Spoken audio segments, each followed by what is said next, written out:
Às vezes, não é necessário marcar gols para ser uma estrela, nem driblar para vender camisas.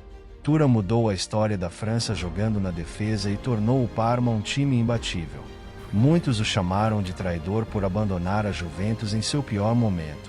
Outros o criticaram por sua passagem pelo Barcelona. Mas o que é inegável é que o gigante de Guadalupe foi o melhor lateral do mundo. Forte, rápido e extremamente inteligente, o francês fez história, e seu futebol será lembrado para sempre. Relaxe e aproveite, pois agora vamos conhecer a história de Lilian Thuram, o gigante do Caribe.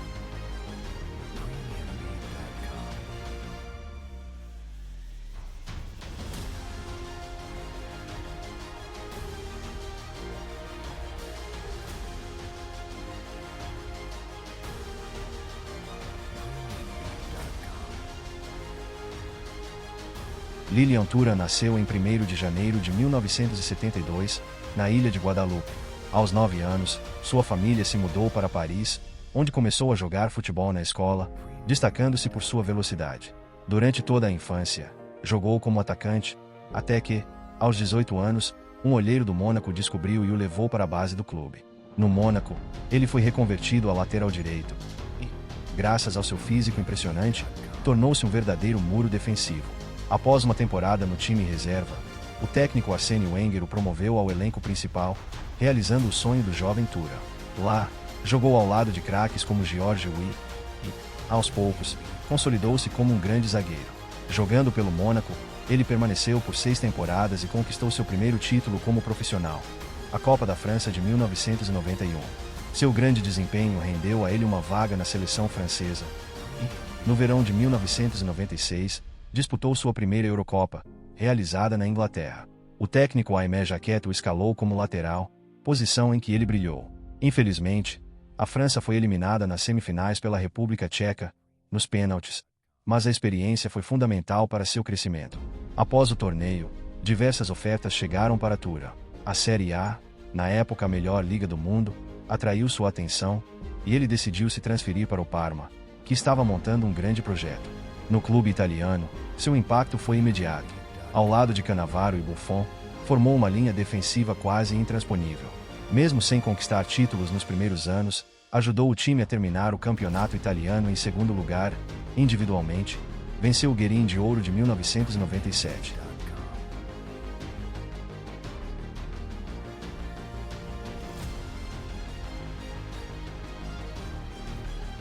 Em 1998, veio o momento que mudaria sua vida. A Copa do Mundo da França chegou, e os anfitriões tinham grande expectativa sobre seu desempenho. A França avançou sem problemas na fase de grupos, venceu o Paraguai nas oitavas com gol de ouro e eliminou a Itália nos pênaltis nas quartas. Então, na semifinal contra a Croácia, aconteceu algo incrível. Thuram, que nunca havia marcado um gol pela seleção, fez os dois da vitória por 2-1, levando os bleus à final. Na decisão contra o Brasil, a França venceu 3-0 e conquistou seu primeiro título mundial. Thuram se tornou um ídolo nacional e foi eleito bola de bronze da Copa, além de terminar em 7º lugar na votação da bola de ouro, algo raríssimo para um defensor.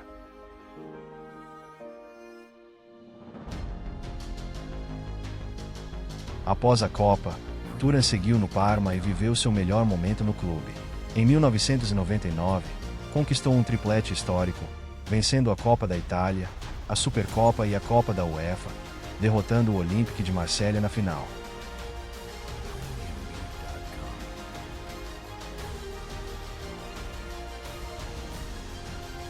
A segunda Eurocopa de Lilian Thuram foi a Euro 2000, disputada na Bélgica e nos Países Baixos. A França chegou como atual campeã do mundo e não decepcionou. Thuram foi novamente um dos pilares defensivos da equipe, ajudando os bleus a avançarem até a final.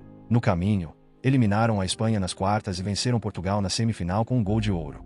Na decisão, enfrentaram a Itália e, com uma remontada épica, venceram na prorrogação com o gol de ouro de David Trezeguet, conquistando o título europeu pela segunda vez na história da França. Já consolidado como um dos melhores defensores do mundo, jogou mais uma temporada no Parma antes de, em 2001, se transferir para a Juventus, por impressionantes 36 milhões de euros. Na velha senhora, Formou um paredão defensivo com Cannavaro e Buffon e conquistou logo na primeira temporada a Série A e a Supercopa da Itália. Thuram rapidamente se tornou um dos favoritos da torcida e foi eleito para o time ideal do campeonato.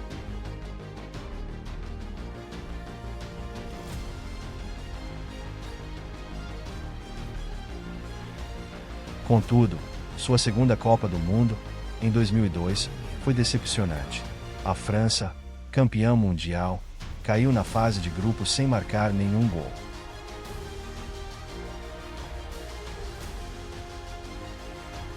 Ainda assim, na Juventus, ele seguiu empilhando títulos, vencendo mais uma Série A e outra Supercopa, embora tenha sofrido um duro golpe ao perder a final da Champions League de 2003 para o Milan, nos pênaltis.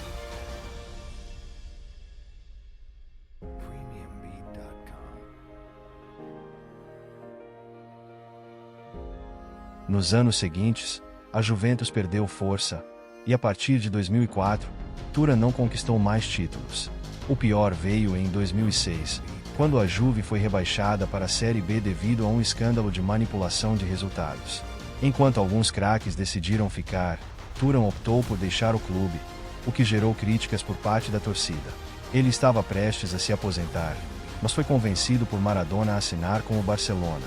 Antes de estrear na Espanha, disputou sua terceira Copa do Mundo, na Alemanha. Já com 34 anos, voltou a ser titular e ajudou a França a chegar a mais uma final. O duelo contra a Itália foi decidido nos pênaltis, e o erro de Trezeguet deu o título à Azurra. Thuram ficou a um passo de encerrar a carreira com um bicampeonato mundial, mas o destino não quis assim.